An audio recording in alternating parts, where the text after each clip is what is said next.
Even though Enovix is far from being fully charged, it still keeps emitting electrons to energize its supporters. While its main charge stays on smartphones, defense deployments continue to validate its tech in demanding applications such as aerial drones, subsea systems, and munitions platforms.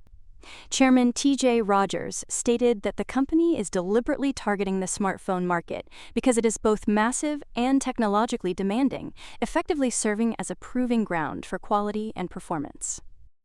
He disclosed that Enovix has passed 70 of 75 qualification specifications with 2 smartphone customers and has identified multiple technical pathways to satisfy the remaining requirements. Notably, a single smartphone program could fill the company's current Penang manufacturing line, while several programs could utilize all 4 lines the facility can house. CEO Dr. Raj Talluri added that completing smartphone qualification and transitioning to commercial production is the company's top priority. During Q4, evaluation samples met customer benchmarks for energy density, fast charge capability, safety, and improving cycle life. The key remaining gating item is high-power cycle life performance, and management is pursuing both AI1 recipe optimization and updated silicon-specific testing protocols that better reflect real-world smartphone usage. Successful qualification under any pathway would unlock follow-on commercial shipments. Enovix continues to differentiate itself through its 100% active silicon anode architecture. Independent testing confirmed that its AI1 smartphone battery achieved 935 watt-hours per liter, approximately 12% higher than a leading silicon competitor. Management characterized this as roughly 2 years' worth of industry learning rate advantage, underscoring the platform's potential edge in energy density. The architecture is designed to harness silicon's superior energy storage capacity, while managing expansion through a proprietary cell design. Beyond smartphones, Enovix sees smart eyewear as a compelling early commercialization opportunity. Management noted that smart glasses require extremely high volumetric energy density in very small form factors, and often have lower cycle life thresholds than smartphones. Enovix believes AI1 already meets or exceeds key technical requirements for multiple smart eyewear applications and has begun receiving initial production demand from its lead customer as devices approach commercial launch. Certifications including China Compulsory Certification and Underwriters Laboratories approval have been secured for AI1 smart eyewear batteries. Talluri has also articulated a broader vision for wearable AI devices.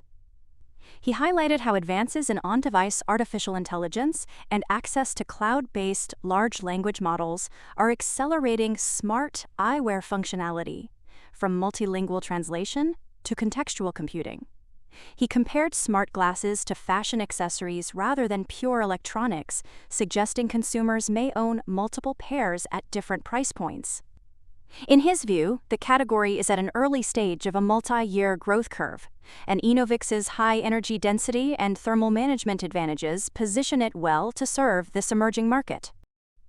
At Fab 2 in Malaysia, Enovix continues to improve yield and throughput. Management identified laser dicing of electrode ribbons as the primary throughput bottleneck, but is pursuing multiple laser optimizations and a mechanical Plan B solution. Aside from that step, most production stages are already operating at yields of 80% or higher, indicating that the line is fundamentally functional and nearing higher rate output.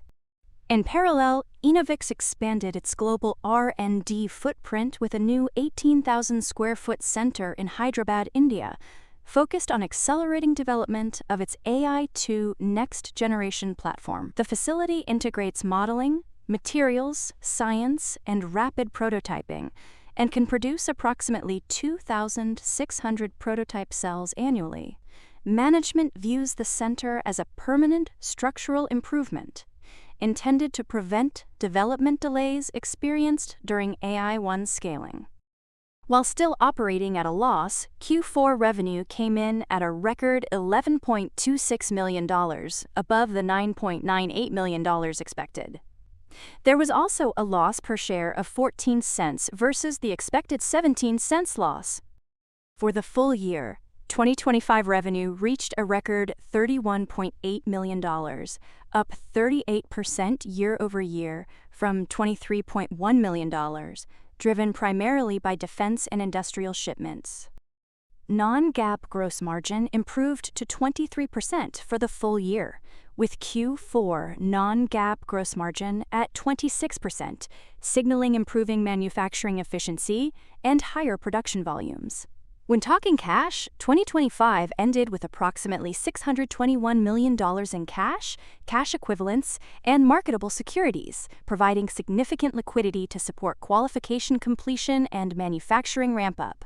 Full-year operating cash outflow was $95.3 million, an improvement from $108.6 million in 2024, while free cash flow outflow narrowed to $113.5 million from $184.8 million the prior year. Enovix also authorized an additional $75 million share repurchase program. For Q1 2026, management guided revenue in the $6.5 to $7.5 million range, reflecting seasonality and defense program timing, with a projected non-GAAP operating loss of $29 to $32 million, as investments in qualification and production readiness continue in the transition from technology validation to commercialization. So the wait is on to see if its silicon architecture can carve out confidence to qualify for smartphone and smart eyewear adoption at scale, paving the way for fully optimized manufacturing and eventually sustained production and revenue growth. In the meantime, have a look at TradingView, your trusted tool to track and scan the markets. Try it for free, link in the description and pinned comment.